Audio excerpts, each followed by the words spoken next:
Vous asseoir et que Dieu vous bénisse. Au nom du Seigneur Jésus-Christ.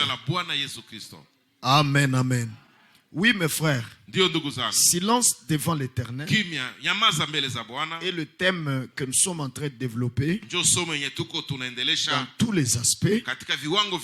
Et nous en sommes déjà au point où nous étions en train de dire seul Dieu doit parler, mais il ne peut pas venir et parler en l'air. En l'air. Non, mais il utilisera le frère.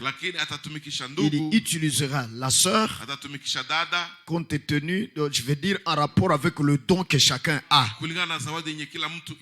Parce que la sœur peut prophétiser, la sœur peut chanter, n'est-ce pas, frères et sœurs?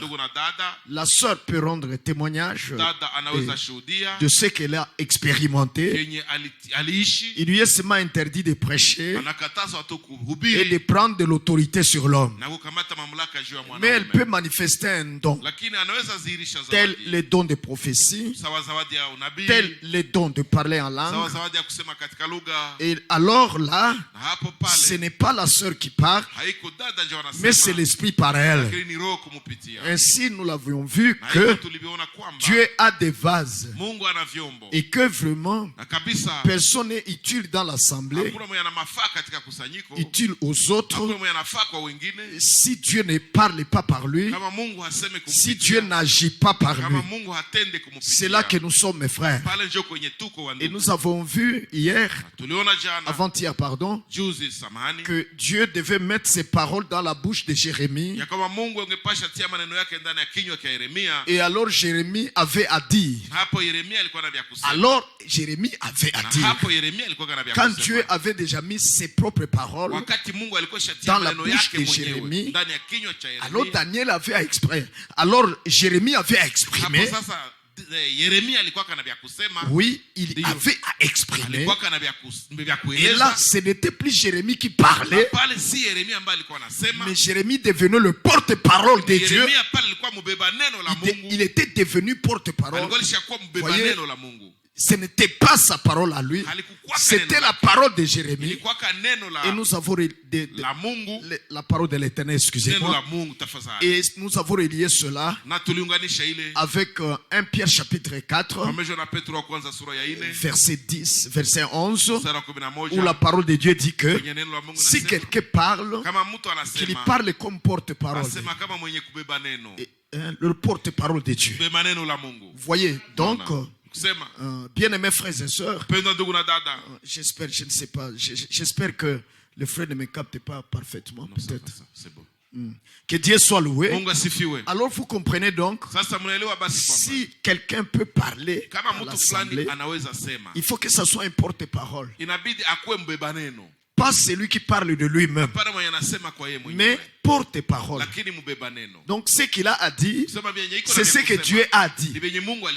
Alors lui est seulement, Dieu l'a envoyé pour annoncer ce qu'il a entendu de Dieu. Si ce n'est pas cela, ce frère n'est pas utile. Ce frère n'a pas droit à la chair. Il n'a pas droit vraiment de venir y prêcher, parce qu'il doit d'abord avoir reçu la parole de Dieu. Il doit d'abord avoir entendu ce que Dieu a dit, pour venir maintenant nous rapporter ce que Dieu a dit. Certainement. Je veux relire cette écriture de 1 Pierre 4, verset 11. C'est très très important que nous retenions cela. Amen, amen. Ici d'abord dans la nouvelle Bible seconde, dans la nouvelle Bible seconde, le verset 11, l'Esprit a dit ceci par Pierre. Il dit que si quelqu'un parle, qu'il parle de façon à communiquer les paroles de Dieu. Sinon alors, qu'on se taise dans l'assemblée et qu'on écoute c'est à qui Dieu a confié ses paroles pour venir les proclamer. Absolument. Que Dieu vous bénisse. Je prends alors aussi parole de vie. Parole de vie. Amen, amen. Si celui qui parle doit être le porte-parole de Dieu. C'est cela, au fait. Ainsi donc, nous n'avons pas besoin des interprétations des gens. Parce que Dieu a déjà parlé. Et ce qu'il dit est clair et précis. Il a révélé sa parole. Elle n'est plus mystérieuse. Elle peut être connue. Elle peut être connue. Parce qu'elle a été révélée. Et révéler une chose, c'est la mettre à la portée du public. Oui, oui. Le mettre à la portée du public. Si on est seulement de Dieu, on peut la voir et on peut l'écouter et on peut la croire. Certainement. Ainsi, qu'il n'y ait vraiment aucun frère qui n'a pas la parole.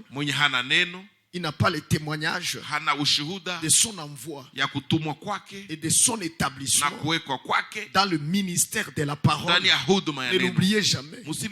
Parce que c'est un ministère de la parole. Ainsi, Dieu confie à ces gens sa parole.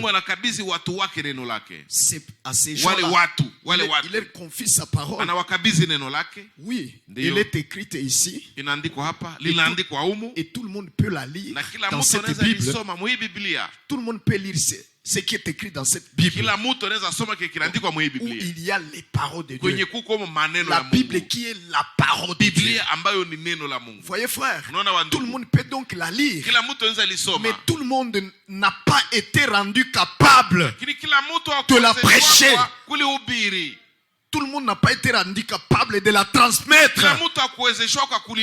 Seulement à ceux-là à qui cela est donné sont capables de la transmettre aux autres. Certainement.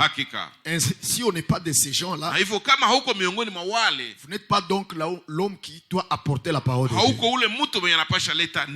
Oui, mes frères. Donc, tout le monde se tait. Seul ce que Dieu a établi pour parler doivent parler.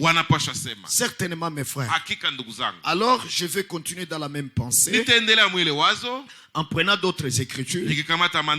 Parce que nous voyons dans les écritures que Dieu a établi dans l'église pour le ministère de la parole, premièrement les apôtres, secondement les prophètes, troisièmement les docteurs, quatrièmement les évangélistes, cinquièmement les bergers. Tous ces cinq-là sont des ministres de la parole, sont les porteurs de la parole. Dieu leur donne sa parole.